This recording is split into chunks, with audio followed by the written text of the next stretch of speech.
What's going on, everybody, and welcome back. So in this one we're working on another Corvette video. We are going to try to work on the radio, the SYS flashing light on the cluster. I don't know, some of you guys that have aftermarket radios, you probably know about that, and the way to fix that is by putting a resistor in line to the dimming circuit.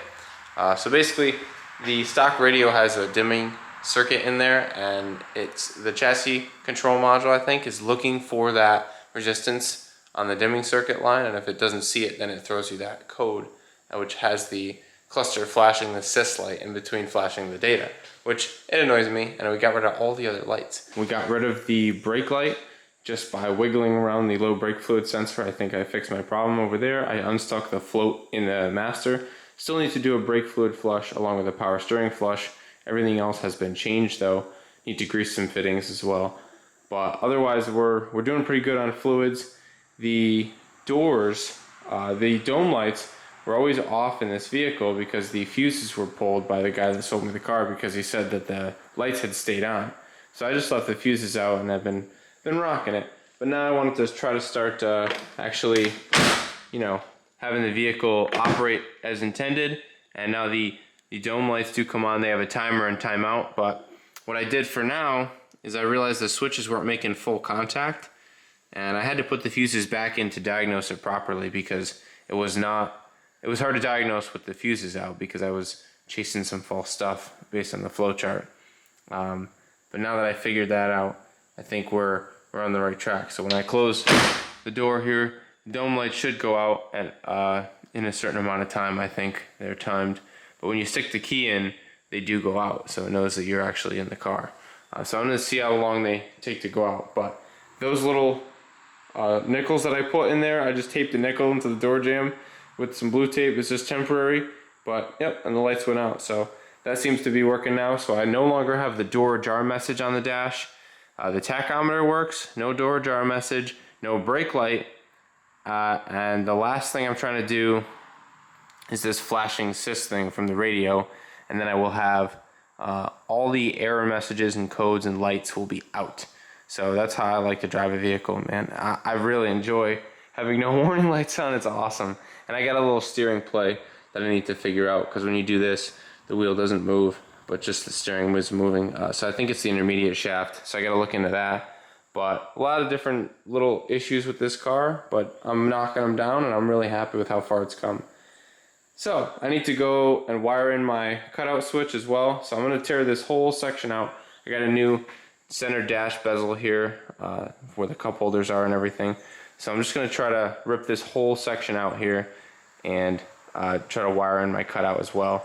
And just do that radio thing all at once here. Maybe put the microphone in as well. So I just got a lot of little things I'm going to do. And then I'll try to put back together this whole driver's footwell area. So I got my work cut out for me today, so I'm gonna get started. Alright, so I've got this whole thing torn apart. I took off the console door along with unplugged the light for that, and I ran, there's a hole behind the passenger seat in the rear floor section, and I ran the wire, the power wire for the exhaust cutouts. I ran that through the hole there all the way up through here, and I ran it down. I think I'm going to put the switch somewhere on this little carpeted area to the right of the gauges right there. So that's the plan for that. I have to find out which wires I got to cut behind the radio and run to ignition power with the resistor. I have my tester over here of resistors. So this is our resistors pack that I want to use. They say you need a 1K ohm resistor, and I have two 470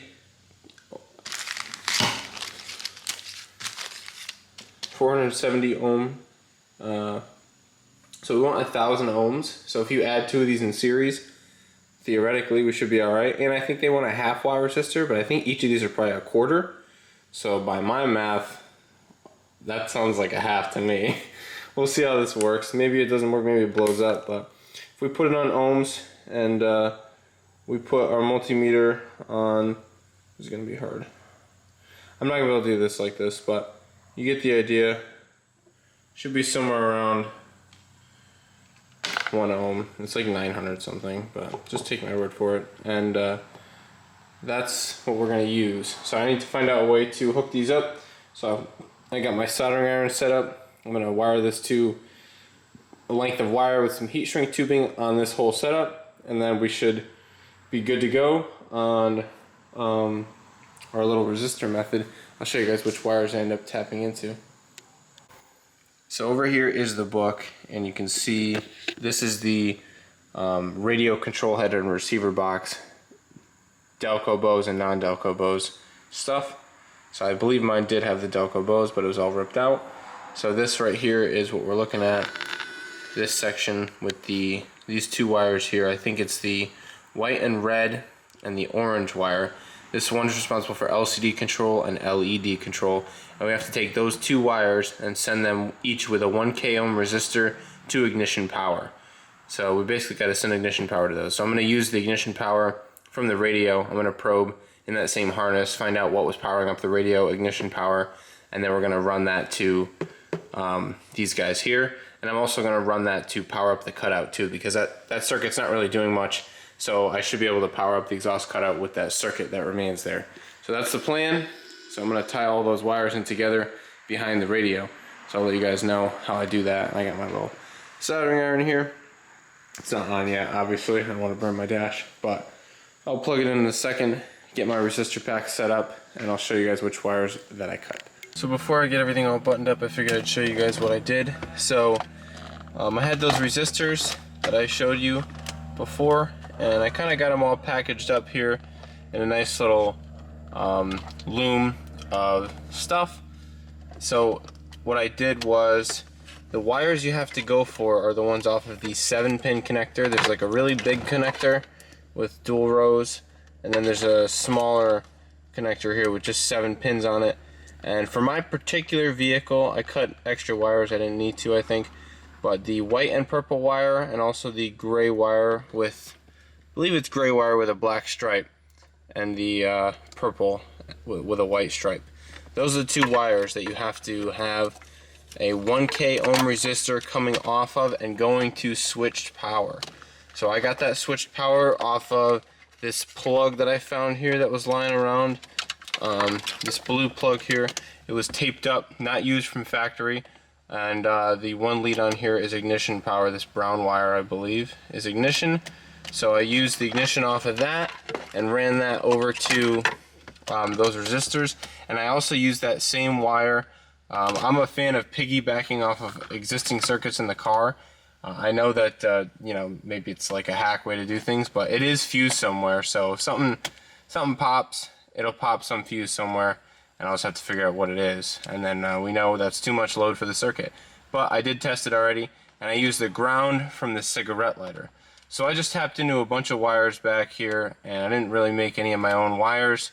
And I'm just piggybacking off of everything to run the cutout, which doesn't take that much voltage, or amperage I should say, to run the cutout. Didn't blow any fuses while the car was running, so that's all I really care about. I did use the cutout, so I have all the wires run up here, and I just want to mount this cutout somewhere down here, almost where your knee is, a little bit higher so your knee doesn't whack on it.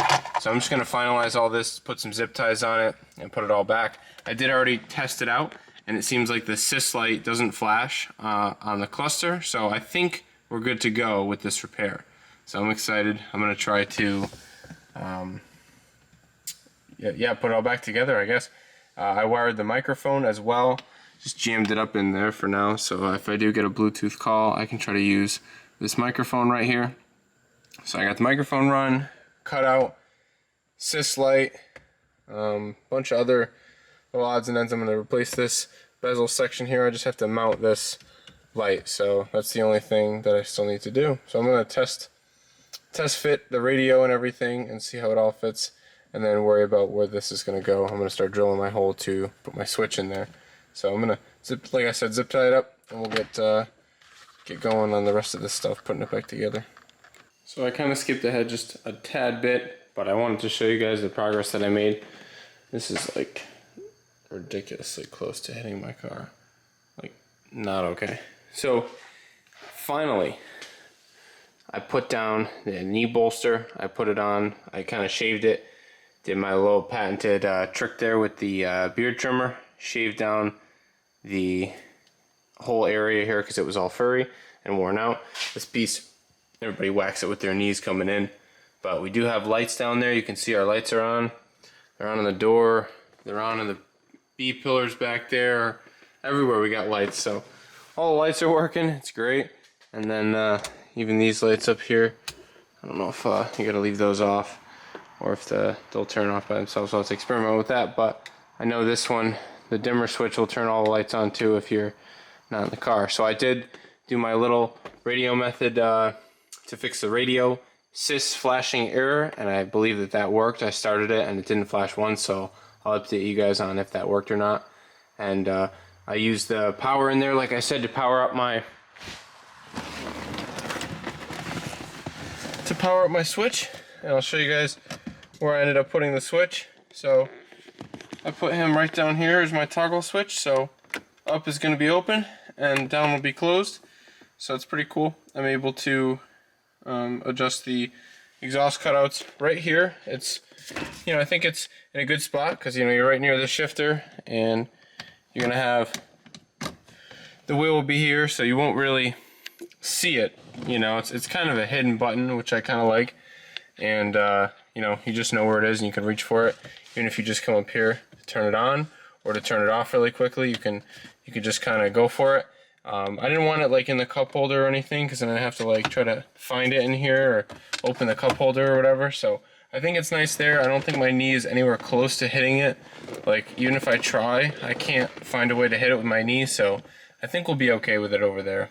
And yeah, I'm happy about that. Like I said, ran the microphone too up here.